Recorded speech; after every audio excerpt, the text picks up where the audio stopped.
en 678. La metáfora del Bicentenario. Cristina en España. Hoy la Argentina está más aislada que nunca. Sí, Argentina está aislada por sus propios méritos. De todas maneras, Argentina ya está fuera del mundo. Cristina Fernández de Kirchner arribó una primaveral Madrid para participar del encuentro en el que tendrá un rol clave debido a que nuestro país ejerce la titularidad del Grupo América Latina de la Cumbre y la presidencia pro tempore del Mercosur. El presidente confirmó algunas bilaterales, dijo que se iba a reunir con el primer ministro de Grecia. Un dato importante con respecto a estas bilaterales, Débora, es que la bilateral, en el caso de Grecia, fue pedida por el propio presidente griego, con lo cual, bueno, eso demuestra el interés de las autoridades griegas en conocer seguramente cómo se enfrenta a una crisis como la que ellos están padeciendo y cuáles son las medidas más atinentes a tomar. Que el acuerdo constituya una verdadera asociación. Esto significa dejar de verse como clientes para comenzar a verse como socios.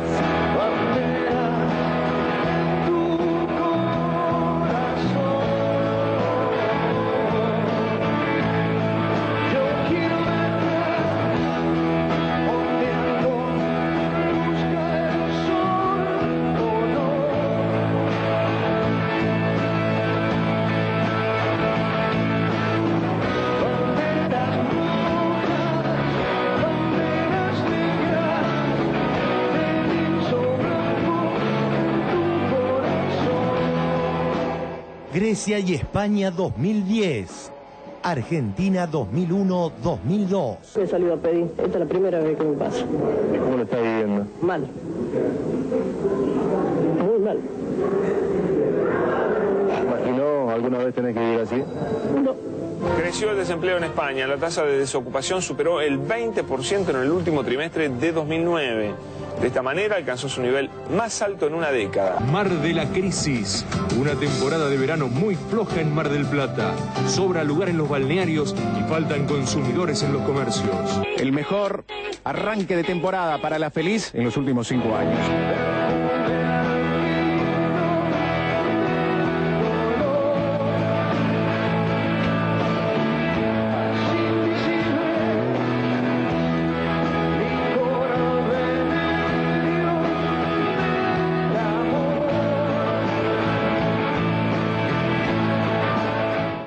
El presidente de la UCR, Ernesto Sanz, contra el ingreso universal por hijo. La asignación universal por hijo se está yendo por la canaleta de dos cuestiones que el gobierno no solo que no las ve, sino que muchos de sus aliados, los intendentes del conurbano, las apañan. El juego y la droga. El juego y la droga.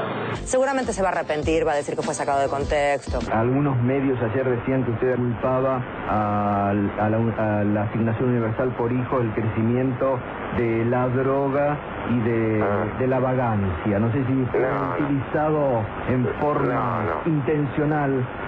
Sí, mire, me han querido provocar con títulos catástrofe. Seguramente se va a arrepentir, va a decir que fue sacado de contexto.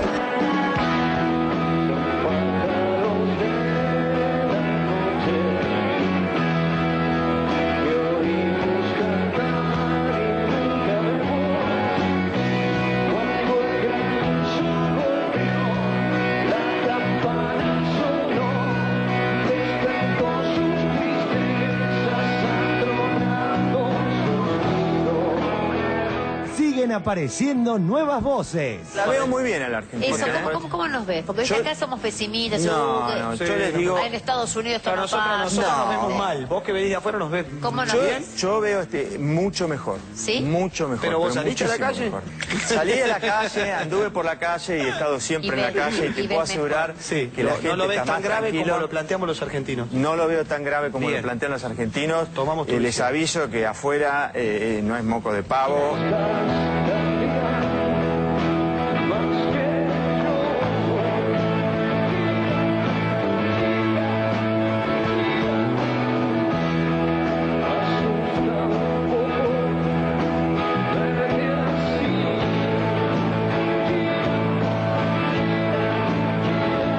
Matrimonio igualitario, el poema de Pepe Cibrián. Y matan como maricas al amor por pervertido y ciegan los ojos niños y así no verán maricas Maricas que me marican por mariquear, fantasías que tildan de mariconas por no encontrarle sentido. Pelotones, mariquitas que destrozan maricones. El corazón de este hombre con dignidad de marica. Tiren al centro marica, que dio a luz obras maricas, y traten de que al hacerlo me olvide un mundo marica.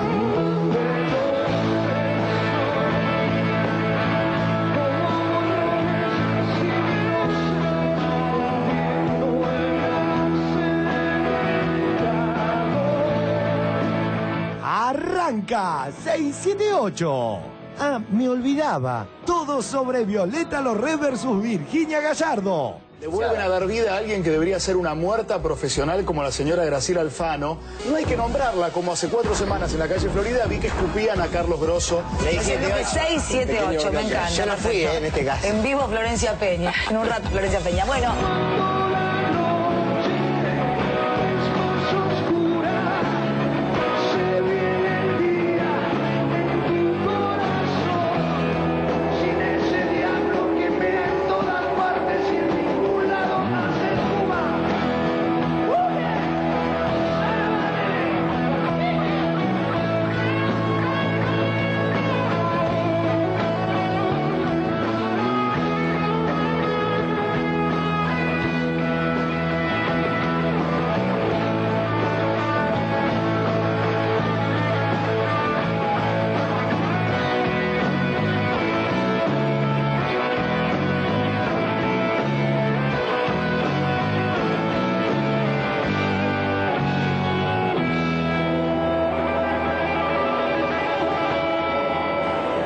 Por ahí algunos jugando a que el viaje de los redondos se termina. Está claro que este viaje se termina cuando ustedes quieran.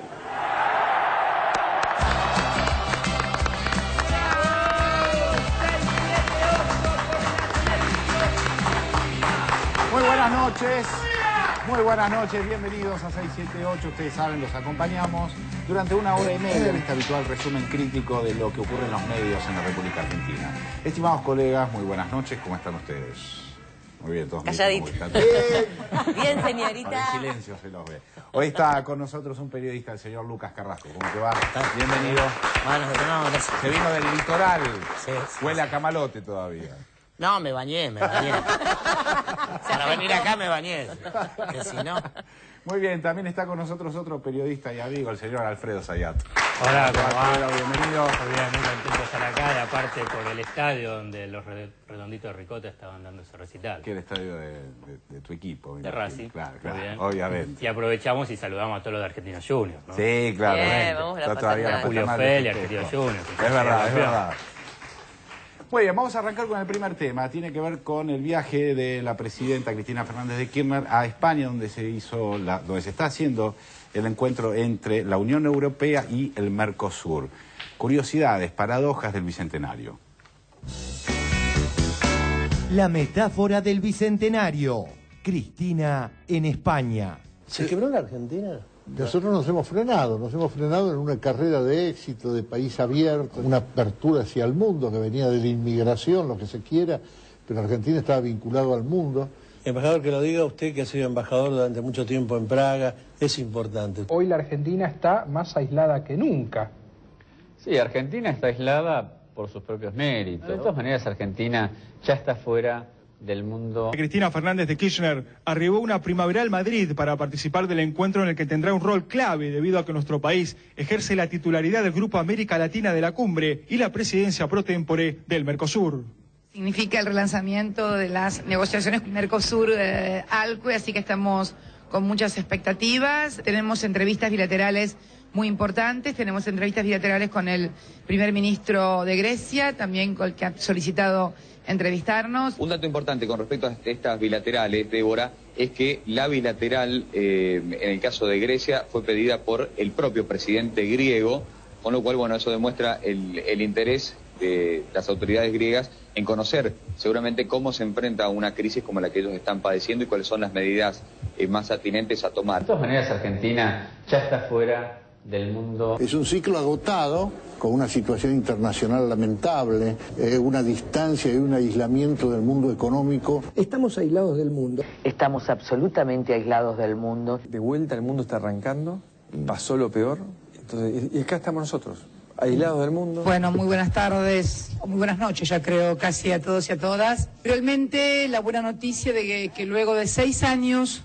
de paralización hemos relanzado las negociaciones entre Mercosur y Unión Europea. Trascendió, hoy está en todos los medios, el borrador en principio de una carta que Elisa Carrió tiene pensado enviar a varias embajadas. Dice: la legitimidad de la presidenta Cristina Fernández fue socavada por el expresidente Néstor Kirchner, que en los hechos ha instaurado un poder espurio. Obvio. Obvio.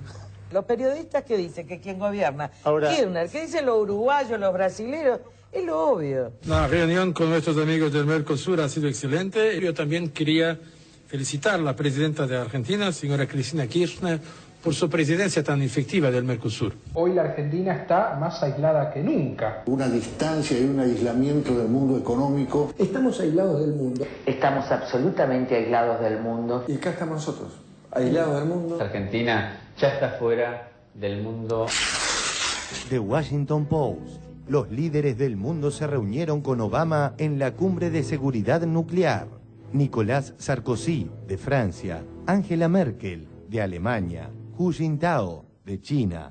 Cristina Fernández, de Argentina. Cristina Fernández, de Argentina. Señor presidente de la Federación de Rusia, Dmitry Medvedev, y a todos los presentes, realmente nos sentimos hoy muy conmovidos, porque justamente en nuestro año del Bicentenario, nuestros 200 años de historia, nos visite por primera vez un presidente ruso.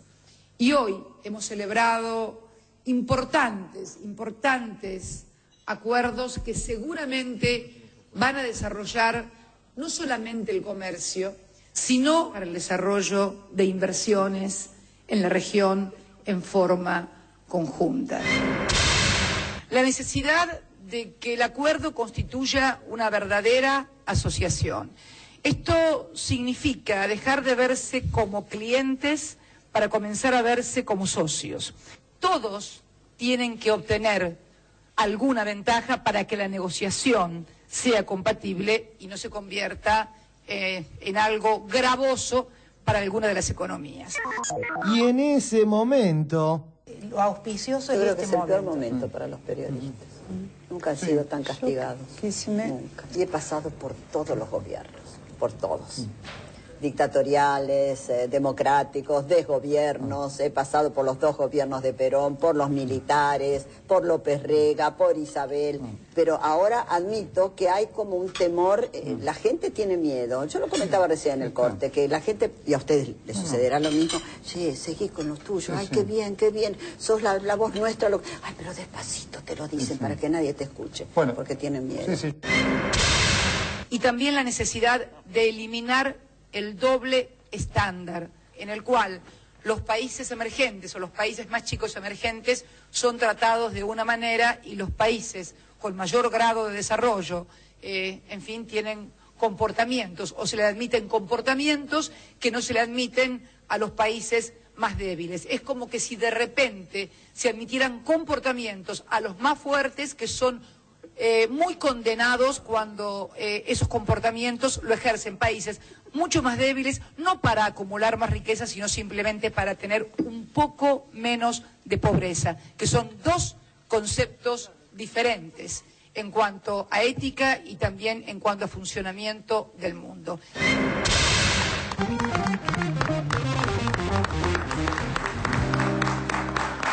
Bueno, a ver, Zayat. A ver, aislados. Esta es la palabra que se reitera una y otra vez con respecto a la Argentina. Y ¿sabes qué? Yo te voy a explicar porque parece muy contradictorio, porque aparece que las relaciones diplomáticas y con los países de Argentina se incrementan. Entonces, ¿cómo pueden decir que está aislado? Después, a nivel del comercio internacional, las exportaciones superaron los 70.000 millones de dólares, se incrementan las importaciones, o sea, aislado comercialmente no. Entonces, ¿cuál es la clave? ¿Por qué todo este grupo dice que Argentina está aislada? Porque Argentina ciertamente está aislada de los canales especulativos y de los canales financieros. Y lo que reclaman volver al mundo es que quieren que regresemos al mundo de especulación financiera. Lo que Argentina estuvo desde el 76 al 2001 atado al negocio financiero y subordinado a los bancos. Argentina no estuvo aislada y no está aislada financieramente por una determinación política, sino que está aislada por el 2001, que fue el default. Estuvo sometida. La cesación de pagos más importante de la historia mundial, 81.800 millones de dólares. Está aislada Argentina de ese negocio financiero, porque en el 2005 hizo el canje con la quita más importante de capital de toda la historia económica. El 65% del capital lo bajó. Y sigue aislada de esos canales especulativos financieros, porque aún hoy sigue en cesación de pagos. Recién en el 2010 una porción de su deuda está tratando de renegociarla, pero sigue con el Club de París en cesación de pagos. Argentina está aislada de ese circuito financiero y lo que yo digo es bienvenido que estamos aislados. Menos mal que no estamos en ese canal financiero, porque si estuviésemos hoy, ves lo que sucedería frente a lo que pasó en Estados Unidos, lo que pasa en Europa. Desde la década del 90, tuviste la crisis del 95 con el tequila, la del 97 en el sudeste asiático, en el 98 en Rusia, en el 99 en Brasil, en el 2000 Turquía y en el 2001 Argentina. ¿Por qué? Porque estábamos integrados al mundo. Argentina no tiene que estar integrado a ese mundo financiero. Entonces, bienvenido sea no estar integrados. Entonces, uno cuando escucha a Macri, a Carrió, a los economistas de la City, dice, Argentina está aislado. En realidad, lo que ellos quieren es que Argentina vuelva a estar subordinado a las finanzas globales, que te llevan al caos y te llevan a la crisis. Lucas, ¿cómo lo ves? Es interesante lo que dice Alfredo, sí, claro. Porque además hay que contraponerlo a cuando el crecimiento económico de la Argentina se explicaba por el viento de cola. La metáfora del viento de cola quería decir que el mundo venía creciendo, entonces nosotros nos arrastraba ese mismo crecimiento del mundo. Cuando el mundo se hizo pelota y era evidente que se estaba haciendo pelota, surge esta tesis de que estamos aislados del mundo. Incluso cuando se intenta profundizar, se profundiza poco en la dirección de lo que señalaba Alfredo, pero cuando se intenta profundizar, ¿qué quiere decir estar en estos momentos aislados del mundo? Lo que plantean es, bueno, en este momento no sufrimos la crisis financiera mundial porque estamos aislados del mundo, pero eso en el futuro nos va a traer las peores calamidades, ¿no? Pero es interesante porque se termina explicando la dinámica del crecimiento. A ver, el radicalismo es la fuerza política que más ha insistido en decir que nosotros crecíamos antes de la crisis financiera internacional, crecíamos producto del viento de cola. Sí. Posterior a la crisis financiera internacional, seguimos creciendo, pero porque estamos aislados del mundo. Probablemente Alfredo Zayat debe ser el jefe de campaña del radicalismo, porque no se dan cuenta que todo esto lo favorece, ¿no? No, déjame, no prefiero ningún el jefe de campaña de nadie, de nadie. Era una sospecha, nada más. A ver, Orlando. Sí, a ver, hay una palabra que es buena, que es más que asombro, estupefacción. Es difícil, pero es fácil. Viendo ese cinismo de los que se pasean por los medios, con total impunidad, hasta que Zayat, Lucas, la mesa de 678 y algunos otros periodistas descubren eso que está ahí. Pues es que me quedé pensando lo mismo cuando Mirta Legrand habla del miedo de los periodistas. Yo pensaba que a lo mejor recoge algo de lo real, de que existe un miedo, pero ese miedo para mí tiene que ver con que es más difícil mentir. Es más difícil decir cosas en este momento con la impunidad con la que se estaban diciendo desde muchos lugares periodísticos. Y probablemente eso genera miedo, porque el temor de que venga, digamos, del otro lado una contestación racional, como por ejemplo la que daba Alfredo respecto al aislamiento. En realidad sería un miedo a la vergüenza, a pasar vergüenza. El problema a mí me llamaba la atención Vamos a suponer que los periodistas somos medianamente inteligentes. No exageremos, no somos tan brutos, tampoco tenemos un coeficiente que pasaríamos un nivel X. Pero cuando yo veo esa mesa de Mirta Legrand donde estaban Morandini y Nelson Castro y Majul asintiendo a esa reflexión, diríamos que uno la disculpa, vamos a poner la excusa, la justifica en la señora de los almuerzos. Pero un periodista puede reaccionar con mediana inteligencia, como alguna vez Siete Case reaccionó en la misma mesa. No hay por qué asentir. Igual que si viene un invitado acá, por más que nosotros seamos simpáticos y amables, si nosotros le estamos obligando a hacer algo en contra de su pensamiento, lo obligamos, como está haciendo Mirta, obligándolo, vos podés reaccionar desde un minuto. Pero mira cómo le fue a Siete Case. Ahí sí hay que tener miedo. Claro. Pero igual ella no los estaba obligando a decir algo en contra de la propia voluntad, todo lo contrario, estaba de alguna manera dando pie para que ellos sigan en esa misma línea, no los estaba obligando a nada. No, obligándolos psicológicamente, no me refiero... Sí, como guiándolos de alguna manera. Exactamente, claro, está en la mesa, sí, la señora... Porque ahí es interesante lo de Mirta. A mucha gente ha dicho, no hablen más de Mirta, y nosotros mismos hemos dicho. Pero es muy interesante porque es una apoyatura de ese núcleo de personas que permanentemente fabulan desde esa mesa. Y hay un consentimiento en esa mesa, hay un consentimiento tácito que lo que dice la señora no se refuta en esa mesa. Igual me parece que estamos, por lo menos en este momento, estamos hablando de todos quienes estaban en esa mesa. Porque si los periodistas que tienen miedo son los que estaban en esa mesa, o los que estaban en esa mesa más los que estaban en el famoso afiche del escrache, todos podemos tener distintas emociones, distintas sensaciones, y en algunos momentos que alguna cosa te puede dar miedo o algún pensamiento, pero si realmente pensar que esas personas que estaban ahí de verdad sienten miedo me irrita directamente, porque ¿cómo me tengo que sentir yo que soy un mosquito y que también soy periodista? Pero la gente tiene miedo, porque lo dice despacito. No, igual también tengamos claro que esto, porque el que está mirando en la casa dice, pero ¿cómo van a querer volver a vivir esa crisis? ¿En qué cabeza cabe? Sepamos que en este tipo de crisis son grandes oportunidades también. Para la gente que tiene guita en la mano, los poderosos, que tienen mucho dólar fresquito en la mano, bajo el colchón, este tipo de crisis terminan siendo grandes oportunidades. No es que las quieren porque sí. Muy bien, vamos a seguir con el tema de lo que está ocurriendo en Europa. Europa 2010, Argentina 2001. Grecia y España 2010. Argentina 2001-2002. Grecia realmente muy convulsionada después de este plan de ajuste. La gente salió a las calles a protestar. Esto generó como consecuencia que se provocaran 3 muertos. ¿Qué van a hacer los griegos? Y lo que empezamos a hacer nosotros y debimos haber continuado haciendo. Esto generó como consecuencia que se provocaran 3 muertos. Lo que están haciendo con Grecia tiene un paralelismo tan, pero tan claro con respecto a lo que pasó en Argentina el 2001, que llevó al estallido, que es increíble. ¡Basta de reprimir, hijo de puta! ¡Basta de reprimir! Ούτε η βία, ούτε οι πέτρες θα μας βγάλουν από την επιτήρηση. Reducción, salarios, pensiones, jubilaciones. ¡Caballo, compadre! ¡La concha de tu madre! ¡Tómala con la concha de tu madre! Muertos y el FMI que pide ajuste igual que acá. Exactamente. Es más, creo que tiene un ministro de Economía que se llama Domingos Cavallo. La crisis griega, a su juicio, ¿cuál es el origen de esta crisis? El exceso de gasto. Por lo tanto, lo que tienen que hacer es un ajuste, y no hay que tenerle miedo a esta palabra. El proceso de ajuste no ha sido fácil. La decisión de este recorte del gasto público. La reducción del gasto es ineludible. ¿Qué alternativas se evaluaron antes de descontar a los jubilados? Quiero decir, aumentar impuestos a ganancias de las empresas grandes, devolver los aportes patronales a las privatizadas. No evaluamos ninguna de esas medidas, se decidió ir por el gasto. Diputada, por último, ¿cuál sería entonces la manera de pagar los compromisos 2010 si no se apela a las reservas?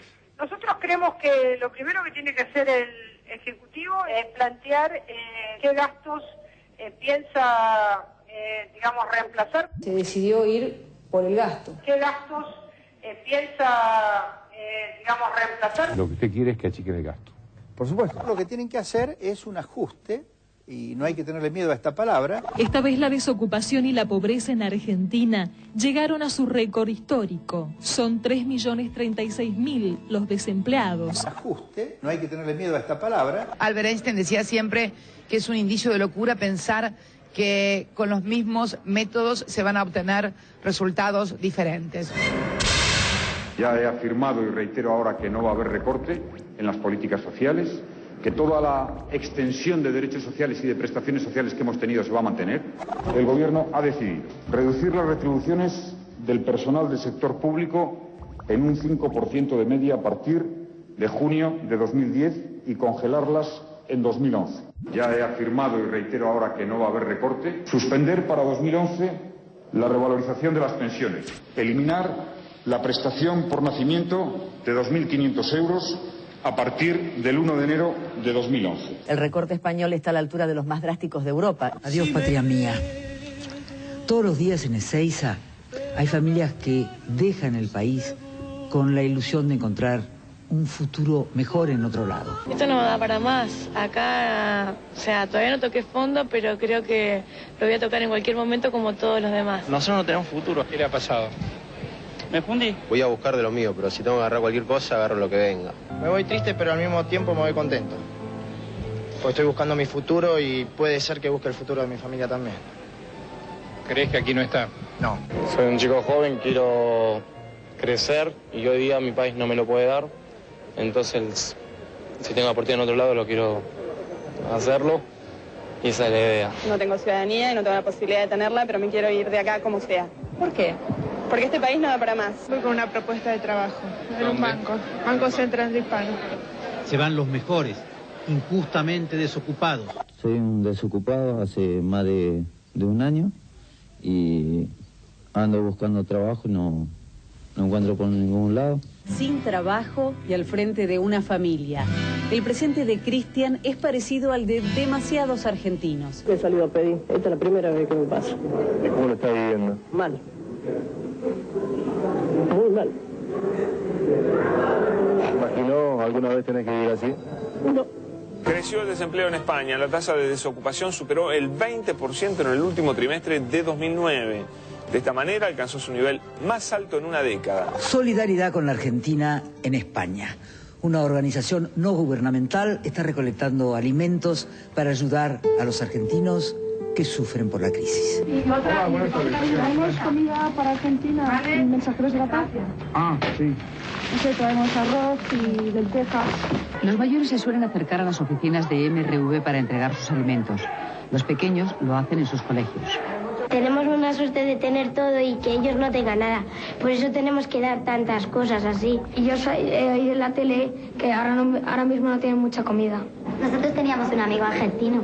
Se llamaba Eric, de nuestra clase. La Argentina viene derrotando al hambre muy lentamente con altibajos. En el mundo de cada 6 personas, una tiene hambre. En América Latina, de cada 11, una tiene hambre. Y haciendo algún ajuste con la asignación universal, que para mí fue buenísima, porque todo el mundo estuvo de acuerdo también. Sí. 1 en 6 en el mundo, de cada 6 uno tiene hambre. En América Latina, de cada 11 uno tiene hambre. En Argentina, 1 de cada 20 tiene hambre. O sea, la Argentina está dando un combate privado, público, hace años. La realidad un poco nos va dando la razón. Decidí irme a España por una cuestión lógica del año 2001 de la Argentina, después del corralito. Básicamente me volví porque las cosas no estaban saliendo como se esperaba. Mar de la Crisis, una temporada de verano muy floja en Mar del Plata. Sobra lugar en los balnearios y faltan consumidores en los comercios. El mejor arranque de temporada para la Feliz en los últimos 5 años. Los turistas invadieron todo, balnearios, playas públicas y restaurantes donde hubo largas filas para poder comer. Mar de la Crisis, una temporada de verano muy floja en Mar del Plata. Aunque la crisis dejó sin vacaciones a muchos argentinos, los que se animaron a pasar unos días de vacaciones en Mar del Plata optaron por cuidar al máximo sus bolsillos. Al parecer la gente se conforma con el sol, el mar, la arena y una viandita para acompañar la jornada de playa. Cuando andamos en la calle la gente no gasta mucho, mira más que nada. Y por ejemplo, comiendo en la playa se ahorra. Venimos con la heladerita, con todo. Sí, gasolera, no hay plata. Un arranque de año espectacular aquí en Mar del Plata con muchísima gente.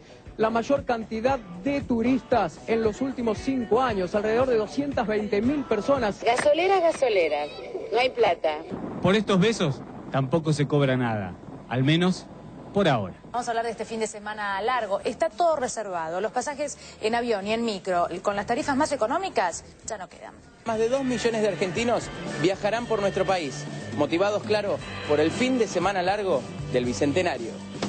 Y hemos notado un incremento importante. Y ya no quedan pasajes en cama, no hay más boletos en Coche Campo. Hablamos de un crecimiento de entre un 13 y un 14% aproximado. Pero acá Rossi nos preguntaba, ¿pero cómo? ¿Está todo colapsado? Sí. ¿No es un detalle francamente alentador desde el punto de vista de la economía? España ha ingresado en una etapa donde el crecimiento de acá al 2016 va a ser solo de 0,6% anual. La economía argentina en el primer trimestre del año ha crecido por encima del 8%.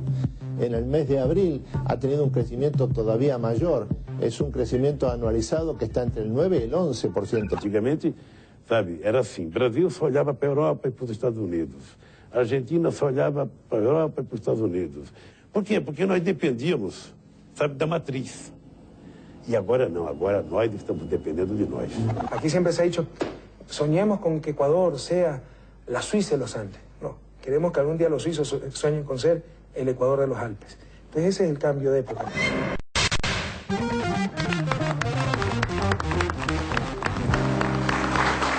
Sí, bueno, impresionante, ¿no? La verdad es que tener esa noción de lo que pasó en estos años en el mundo realmente es increíble. Ahora, tengo una pregunta, Alfredo, sí. Porque pasamos de ser como un país estafador, deudor, que atentaba contra el sistema del mundo, etcétera, que esto fue la crisis del 2001, a tener ahora esta versión, que medio megalómana también, como de gran país que viene a traer la solución a esta crisis que se está viviendo en Europa. ¿Cómo lo ves eso? No, Argentina no tiene la gran solución. La verdad que lo que hizo Argentina es, a partir de quedar fuera de esos canales especulativos financieros, a partir de esa necesidad empezó a transitar un camino de emergencia y con lo que dicen los manuales básicos para poder salir de la crisis, donde el Estado tiene que intervenir, el Estado tiene que invertir recursos públicos en salud, educación, en infraestructura, inversión pública, impulsar la inversión privada para que el circuito virtuoso de la economía, porque la economía tiene un circuito virtuoso, un círculo virtuoso,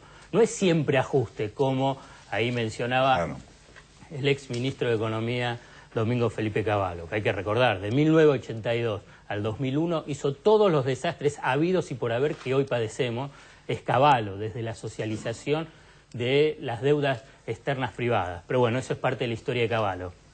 Digo, lo que hizo Argentina es lo mismo que otros países exitosos, los países del sudeste asiático, incluso China y otros países latinoamericanos, hicieron para eludir las restricciones financieras, eludir ese canal especulativo que es un potente perturbador de la estabilidad macroeconómica, social y política, y empezar a ejercer cierta autonomía de su política económica. Eso es lo que hizo Argentina, como otros países. Lo sorprendente es que ahora los países europeos empiezan a aplicar las políticas de ajuste que tuvo Argentina. Portugal, Grecia, España, justo son administraciones socialistas. Pero ¿por qué las aplican? Porque uno dice, pero si eso ya lo vieron que pasó con Argentina y pasó en Latinoamérica, ¿por qué estos países aplican lo que los va a llevar a una debacle mayor? ¿Solamente porque son tontos? La pregunta, la respuesta, mejor dicho, es para salvar a los bancos. De la misma forma que en Argentina, desde el 98-99, cuando estos analistas externos también decían, Argentina no puede seguir sosteniéndose con un modelo de convertibilidad que era insostenible, estos países tampoco pueden seguir con el euro, porque el euro es una suerte de convertibilidad. Pero aún peor, es como si Argentina hubiese caído en la dolarización. Digamos, la convertibilidad era una estación previa a perder la moneda, o sea, la dolarización. España, Grecia, Portugal, 16 países abandonaron su moneda. ¿Se acuerdan que en Argentina había una presión para que vaya la dolarización? que eran las multinacionales, las privatizadas, los bancos extranjeros. ¿Por qué? Porque así podían mantener sus tasas de ganancias elevadas. Lo que le está pasando a estos países es que se quedaron sin moneda. Entonces, el ajuste que tienen que buscar es por la del gasto público. ¿Pero para qué? Para darle tiempo a los bancos que prestaron a esos países, fundamentalmente alemanes, franceses y holandeses, para que bajen su exposición crediticia. A la vez, ese paquete de 750.000 millones de euros es para darle a esos bancos, así empiezan a recuperar su capital, y a la vez para que los grandes inversores puedan fugar sus capitales. Esta historia, estos tres aspectos, estos tres factores, fueron los mismos que cuando se dieron en Argentina con el blindaje. ¿Para qué era el blindaje? Era para que los grandes fuguen capitales, porque fugaban capitales, después vino el corralito, a donde lo agarraban los giles. Y esto es lo que está pasando hoy en Europa. ¿Cuál va a ser el desenlace? El desenlace lo conocemos, es la devaluación, salir del euro y la cesación de pagos. Pero ¿sabes qué? Esto no lo dice Alfredo Zayat, porque si no aparezco como si yo tengo la bola de cristal, y la verdad Maradona, que no. Hay un libro extraordinario, porque el tema de la crisis internacional se llama Caída Libre, y que es del Premio Nobel de Economía Joseph Stiglitz, que acaba de publicarlo ahora en español. Está, bueno, lo dice él, digamos, porque conoce lo que fue la historia desde adentro, porque él fue economista jefe del Banco Mundial, estuvo en la crisis del 97 en el sudeste asiático, y además dice, el gran atraco estadounidense, ¿a qué se refería? A 12 billones de dólares que invirtió Estados Unidos en el 2008 para salvar a los bancos. Imagínate lo último. Yo cuando sea grande quiero ser banco, me parece. Cuando gano yo solo, cuando pierden ustedes. Es muy impresionante eso. Que lo resumió en 3 palabras, la verdad que me dejaste muy mal. No, pero es muy impresionante que, digamos, siga dando vueltas la cuestión alrededor del mismo tema. O sea, salvan a los bancos en vez de salvar a la gente. Digo, hay números hechos también respecto de cuánto mejor le hubiera hecho al desarrollo económico de la humanidad que ese dinero que se pone o que se ha puesto en estos últimos 3 años en salvar a bancos, si se hubiera puesto en otro tipo de asistencia. Claro. Entre otras cosas, se hubiera terminado con el hambre. Los modelos están instalados, a ver, sobre esa base. Sobre esa base, que un socialista como Zapatero, que digamos que tenía empatía desde el punto de vista ideológico con muchas cosas latinoamericanas, y como Portugal, que estaba también con un gobierno social, que tengan que ser los que desatan este ajuste feroz sobre los ciudadanos. Parece parece absurdo que alguien que quiere quedar bien con la historia renuncie a su predicamento. Y lo renuncia porque está atado por el modelo económico que optaron en el porque está planteado como, disculpame, pero está planteado como una encrucijada. Yo escuchaba a Alfredo, ¿no? Y pensaba cuánta masa crítica hubo acá durante los 10 años de Menemato. Y sin embargo, cuando se votó a la alianza, esta sociedad, nosotros mismos, permitimos que se nombrara a Cavallo como ministro de Economía, con lo cual los supuestos neoliberales no fueron cuestionados. Volvimos a cuestionar las formas, que eran las del Menemato, pero no el fondo, que era Cavallo, que siguió aplicando las mismas políticas. Que además lo trajeron como Salvador, ¿te acordás? Absolutamente. Que era para resolver lo que Maquiniano había podido. Mira, te digo que recién hablaba Orlando de este caso de Zapatero, de un gobierno socialista que en este momento aparentemente y concretamente fracasa en Europa. Además, con algo muy terrible que es como el PP dentro de España, que aprovecha este momento para descuartizar más o menos a Zapatero, donde dice, miren, está aplicando un ajuste que ellos mismos defienden, porque son aliados de esos mismos señores que tienen los bancos, y un poco recordar esta situación por la que también pasamos nosotros, que es del FMI, ¿no? Esta situación donde el FMI, en realidad, cuando te dice, vamos por tu salvataje, te están dictando cadena perpetua. Y no, mejor que no. Sí, claro, bueno, te están dictando la perpetua, pero además, vos antes decías que se nos veía como un país estafador, deudor, y me parece que en realidad más que un estafador o deudor sos como alguien, como un país pobre, débil, incapaz, que esa es la situación en la que terminas después de un salvataje del FMI. Claro. Ahora, los medios, qué actitud, ¿no? También, qué responsabilidad la nuestra, la de los medios. Nos involucramos, aunque cada uno sabrá su inocencia o su culpabilidad. El mensaje que dan desde los medios que acumularon riqueza, que se salvaron de la ruina con la devaluación, como el Grupo Clarín. En la devaluación esa que hubo, el Grupo Clarín tenía una deuda colosal. A ver, explícamelo. El Grupo Clarín, esa deuda colosal... Ahí lo que tuvo es esa ley de de bienes culturales, que es lo que le benefició para evitar en las convocatorias de acreedores que pueda otro inversor ingresar en el grupo. Ese fue el mayor beneficio que tuvo, ¿no? Lucas. A mí me parece interesante también ver que el mapa político de la mayoría de Europa es de derecha. Las excepciones, las pocas excepciones, son justamente Grecia, Portugal y España, donde gobernaban coaliciones llamadas progresistas. Lo de España es particularmente interesante porque mientras se hace este brutal ajuste se destituye al juez Garzón por romper con el pacto de la Moncloa, ¿no? Que implicaba, el pacto de la Moncloa implicaba la impunidad para los crímenes de lesa humanidad cometidos por el franquismo. Pero las izquierdas latinoamericanas, donde si hay un lugar del globo donde menos afecta la crisis financiera internacional, es justamente en Sudamérica, ¿no? Y estas izquierdas sudamericanas fueron profundamente cascoteadas, bastardeadas y deslegitimadas por los órganos de difusión de estos tres partidos socialistas que gobiernan Grecia, Portugal y España. Por cuestiones idiomáticas, a nosotros nos resulta mucho más cercano lo que hizo el diario El País, un aliado de Zapatero, llamando dictadora a Correa, dictadora a Chávez, dictadora a Cristina, a Néstor Kirchner. Digamos, había un debate que parecía de antemano perdido entre progresismo y populismo. El progresismo era representado por Europa, el populismo era representado por Sudamérica. Ese debate perdió vigencia en Europa y hay que ver cómo termina también repercutiendo en el progresismo que supimos conseguir nosotros, que miraba con cierto asco estético al populismo que representaba, qué sé yo, entre otros. Digamos. Sí, igual digo, chiquito, solamente, también como la forma de comunicar desde el desánimo. Estábamos viendo ahí en el 2001, creo que había crisis y todo, que decían, se van los mejores. Y vos te quedabas acá, se van los mejores. En el Titanic, ¿viste? El que tenía el Fastix se fue en helicóptero. Estamos listos, ¿no? Estimado Barragán, ¿tenés algo interesante o tenés miedo? ¿Tenés miedo? Primero, no, tranquilo, soy en Argentina, me voy a quedar acá. Me parece que ojo que se van los mejores. Bueno, ya volverán los mejores. Dos personajes que no entendí de todos estos informes. Uno es el primer ministro de Grecia, que si ya ajustó, ¿para qué quiere hablar con Cristina? Que hable con De la Rúa. Claro. Ese es el paso siguiente. Bueno, ya ajusté, ahora que ajustó parte del helicóptero, le diré De la Rúa. Y el otro es Clara Mariño, que lo lleva a caballo, que es como si Maru Botana llevara a Gilla Murano para enseñarse bombón. ¿Qué le puede explicar caballo? ¿Qué le puede explicar? No debe tener mucha gente en la agenda, Clara Mariño, tampoco. Pero voy yo, Clara, ¿dónde está la cámara? Clara, voy yo y le hablo de economía. O Gilla Murano, habla de economía, digamos. Bueno. Muy bien.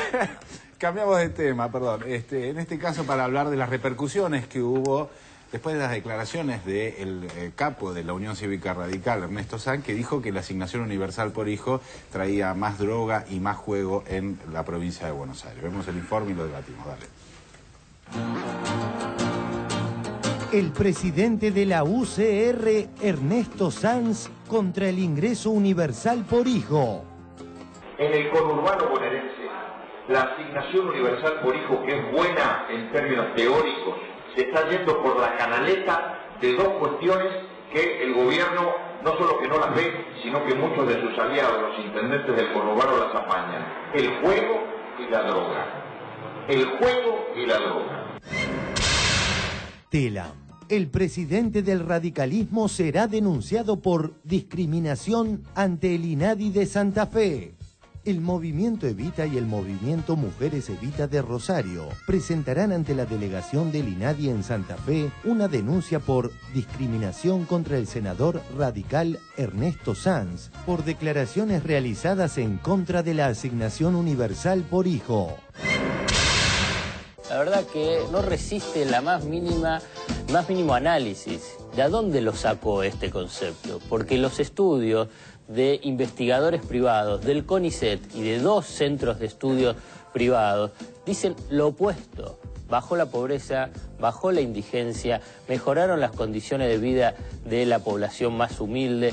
aumentó la matrícula escolar, mejoró la cobertura de salud de los niños por la vacunación. Obviamente que hay todavía muchísimos problemas, pero este concepto de Ernesto Sanz en realidad trae esa idea retrógrada que asocia la pobreza con el vicio. Seguramente se va a arrepentir, va a decir que fue sacado de contexto. Algunos medios ayer decían que usted culpaba a la asignación universal por hijo el crecimiento de la droga y de la vagancia. No sé si fue utilizado en forma intencional. Sí, mire, me han querido provocar con títulos catástrofe. Seguramente se va a arrepentir, va a decir que fue sacado de contexto. Bueno, me parece grave, más viendo las estadísticas de que la asignación universal por hijo permitió que el 25% de la matrícula aumente en las escuelas secundarias, que es justamente la edad donde teóricamente uno podría ingresar en el tema de las drogas. Entonces, yo creo que el principal balance no tiene que ver solo con que las familias pueden consumir más y pueden superar la línea de la pobreza, sino el tema escolar. Un chico que va a la escuela es un chico que está menos propenso a la droga y al juego y a cualquiera de las otras cosas que dijo Sanz. La asignación universal por hijo se está yendo por la canaleta, el juego y la droga. El juego y la droga. La asignación universal es una prueba de todo porque está garantizando la educación para nuestros hijos. Muchos niños van a volver a las escuelas, muchos niños van a asegurarse el tema de la salud. ¿Cuántos hijos tenés? Tengo 5 chicos. ¿Estás cobrando la asignación? Sí, cobro la asignación. Con eso, bueno, me ayuda bastante con el tema para el colegio, más que nada los útiles, calzados para los chicos. El juego y la droga. El juego y la droga.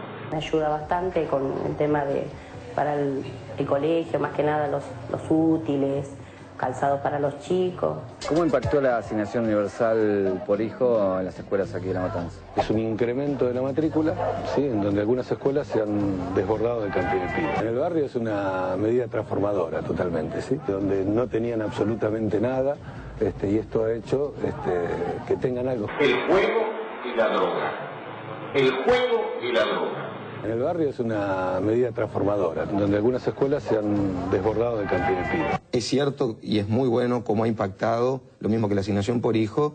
Por ejemplo, los almacenes de Almirante Brown venden el doble que antes. Y también los pedidos de las pequeñas obras, las pequeñas reformas, ampliación, una habitación y demás, se han multiplicado. O sea que evidentemente hay un impacto positivo. El juego y la droga. El juego y la droga. La medida social más importante de los últimos 50 años. Ya abarca a 3.700.000 niños y 1.900.000 familias. El juego y la droga. El juego y la droga. Bueno, te voy a leer algunas frases de madres cuando le fueron a consultar, bueno, ¿qué impacto tuvo esta asignación universal? El mate cocido ahora, a mi hijo se lo corto con leche. Este año le compré zapatillas para empezar las clases. Los fines de semana toman leche con galletitas dulces.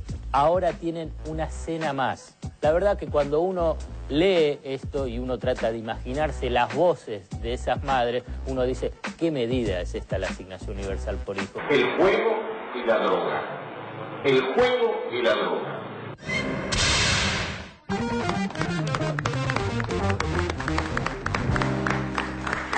Bueno, a ver, Lucas.